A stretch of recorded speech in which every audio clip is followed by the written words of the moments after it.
Well, Monica Potter, Parenthood, you were all glammed up today. You didn't do that just for us, did you? I had to go to the grocery store.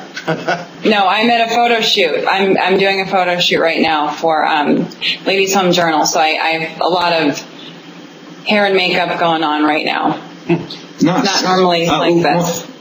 Monica, you've had one hell of a season. I mean, you're so lucky to have given this amazing material from your writers with the storylines with your character's son and daughter. I mean, that must have been really gratifying for you, right? I thank you for saying that. Yes, I've been very lucky this year with our great team of writers and our great showrunner, producer, creator, Jason Katims. I've been given the most amazing material to work with, and it's funny because this is the first show second show that I've only done two TV shows, but okay, so both shows, the writers are on set with us, and in film, that's not the case. So, if you have a question, the writer is right there to, no pun intended, I'm in a weird mood today, to answer your questions and help you through something. And our writers have been so helpful and amazing, so, yeah, very absolutely. Lucky. But I must say, do you draw from your experiences, obviously, as a parent yourself? Because you do a hell of a lot of crying on the show, right? It must be so draining, but you must be drawing from this personal experience that you've had over the years, right? You know what's funny is my eldest son, Danny, called me from Wyoming. He goes to college there. Go Cowboys. And he said, Mom, can you please stop crying? You're not a crier. You don't cry like that. Why are you crying all the time? And it's because the character I'm a little bit lighter in real life. I'm a little bit more happy-go-lucky than Christina. I definitely obsess about things and my children and want them to be the best that they can be, like any mom out there. But I'm a little bit more free-spirited and not as, I'm a little anal, but not like that. So the crying, I know, there's a lot of crying. There's a lot of crying on the show. And sometimes I'm going to try to get away from that. Yeah, have you specifically requested maybe some joyful scenes on the show? Yeah, I think that I'll try to work them in, even if it's written as crying. I can maybe go the other way and say, let's try it and do the other. Maybe she's laughing when, something happens. I don't know. We'll see. Hopefully next year I'll smile a little bit more. Well, tell us about, a lot of shows, a particular person, maybe an actor or an actress has to carry the whole show, but you've got an ensemble here that is like an all-star team in a way. You all have pretty much equal time and you all have equal storylines. And tell us about working with this particular group of folks. It's kind of like when the United States goes to the Olympics for basketball. It's like a joke. No, I'm kidding. We have the best time. We have the greatest cast, and it's like everybody brings their A game, and everybody. Craig T. Nelson. I never thought I'd be working with him. Bonnie Bedelia is amazing, and we treat each other like we are a family. There's not one of us that is disconnected from another, and we all rely on each other heavily for, help if we get stuck or if we need, help with personal things or whatever it may be. It's been really a great experience so far. So we're very lucky to be working together. You can see, a lot of critics say about the show, the strongest part of the show is the way that the characters interact like a family, and it really comes through. People, how everyone talks over each other, and you can just see that you all really do get along quite well, because if it didn't work, the show wouldn't be as good as it is. And right. So I was wondering, do you guys ever go off script, or is that very heavily scripted? It depends. It depends on the scene. I like to stay true to the script because I don't want my ego to get involved at all. I sometimes will ask if I can drop a word or say a word that's different or add something that's very Monica-esque. But I don't really like to stray from the script too much because I feel like we have a great group of writers, and they're doing their job, and hopefully we're doing ours. But I don't veer from the script too much. There went the set. Okay, somewhere on the Hollywood sign. But anyway, I try not to. But sometimes I'll try and slip in like a funny joke, and if it falls flat, it falls flat. But they are my character is very defined and very sort of straight-laced. So if I add too many jokes, or I do sometimes add a look that I don't realize I'm doing, and they have to sort of bring me back a little bit. So.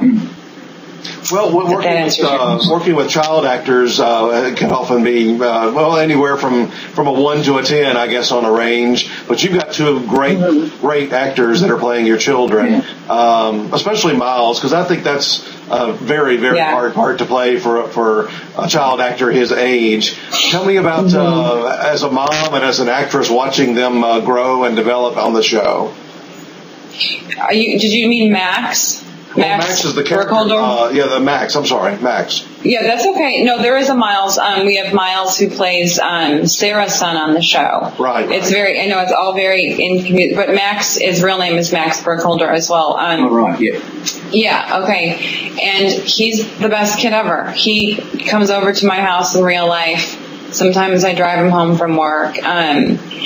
We do things together on the weekends. We did an autism walk. We have lunch together.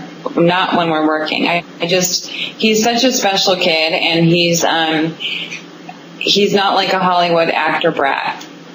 That would make it difficult because he's been brought up right. His mother's wonderful. His dad's great. They're a solid family. And Sarah Ramos, who plays my daughter, is just a doll. Like, she bakes for me. She bakes for everybody, but, she sends me little notes and emails, and I actually really am missing them while we're on break. Well, we're on break, but I don't know if we're coming back next year yet. We'll find out at the end of the week.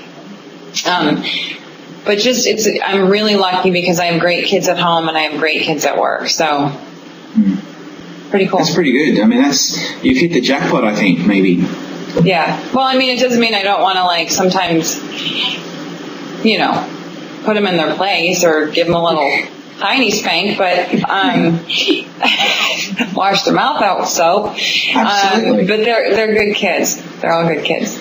So we were wondering, Monica, given that you have so many episodes from which to choose your best performance of the year, I'm not sure if you're aware of how the Emmys work, but an actor typically would pick their best episode to submit to judges if they were nominated. And if you were so lucky to be nominated as a supporting actress in a drama series, do you have any episodes in mind? Because you do have quite a spoil of choices, really. That's nice of you to say that. Man, I don't know. I'm just happy to be doing this. I like the fact that the word Emmy is even anywhere around my name at all. It's a good name, Emmy, Emma, or I always have to turn it into something else. But I think, if I may, go ahead. Sorry, go ahead.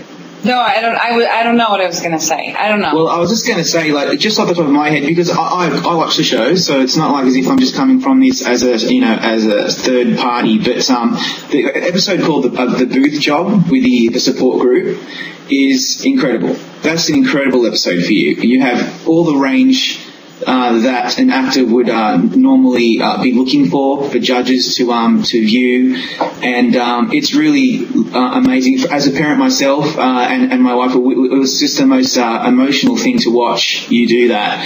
You've also got the episode The House Divided, where your character is dealing with your rebellious teen daughter played by Sarah Ramos. That's another brilliant one to choose from as well. I mean, again, you're doing a lot of crying and there's a lot of angst and heartache, but I think a lot of mums out there would probably really appreciate that side of your character, and so there's two right there straight off the bat.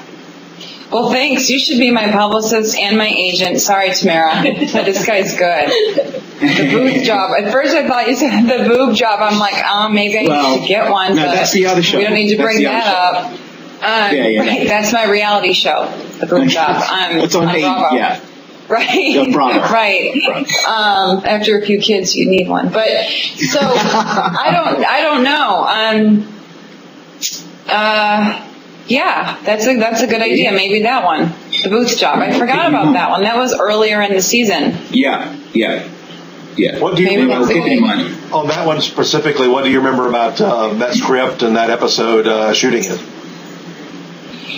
I remember that was the one with the support group, and I believe that we were. I was trying to get Adam on board for him to come to the support group for parents that their kids are affected with autism and Asperger's syndrome, and he wanted no part of it, so I sort of went by myself. And like if anyone's familiar with programs or things like that, they're sometimes very uncomfortable to be in and admitting your problem, and letting your guard down and being humble and vulnerable. And so I think I'm glad that you brought that episode up. That was something that was really touching to myself too, just seeing these actors in there, and the actors that were helping, that were in that episode were so amazing because they were day players, but they were such good actors. And that, to me, that wasn't acting for myself. That was just sitting with these people and just listening to them. And, wow, I am lucky. Thanks for bringing that up. Well, do you feel a responsibility? I mean, your small family on the show, the four of you, Asperger's hasn't really ever been, that I recall, maybe in a TV movie, but certainly not in a series. Do you hear from other parents out there? Do you feel a responsibility portraying that properly? Tell us about that aspect of the show. I do. I actually, I didn't when I first signed on. I was like, oh, well, this will be in the storyline for a minute and it'll go away. You know what I mean? And it's taken on a life of its own. Jason Kadams and his wife Kathy have a son that is affected by Asperger's, and therefore their whole family is affected by the syndrome. So he brought this to light, and I'm so proud of him for doing it. Had no idea that it would have this impact on people. And I have friends that have children that are autistic, but it was sort of like, I never paid it any mind, really. Just like, oh, well, that child's a little bit different. Well, I'll tell you what, it's now becoming so much part of the norm. I can't tell you, every person I meet on the street or at the grocery store or at school or wherever it may be, at least 3 times a day, there's somebody that comes up to me and says, thank you for doing this with Jason and everybody. Tell the whole cast we love the show, and the autism storyline is so great because it affects us and so many people. And there was a woman that wrote me a little note at the grocery store. I was with my daughter, and she wrote me a note on a receipt that she had, and she was crying and just said, I just want you to have this, and said, thank you for bringing this to light. And I have a daughter that has Asperger's, and I started crying in the frozen food aisle, and then I ran out to the parking lot and found her, and I had the bag of pizza in my hand, and I didn't pay for it, so I had to go back in. And anyway, I didn't get in trouble because I wasn't stealing it, but it was just one of those things where it just touches you, and it still does. So I carry that around with me all the time, that little receipt that she wrote. So it's very cool. Yeah, definitely. Well, Monica, we really do thank you for your time today. It's been a pleasure talking to you, and good luck. Thank you guys. Thank you for having me.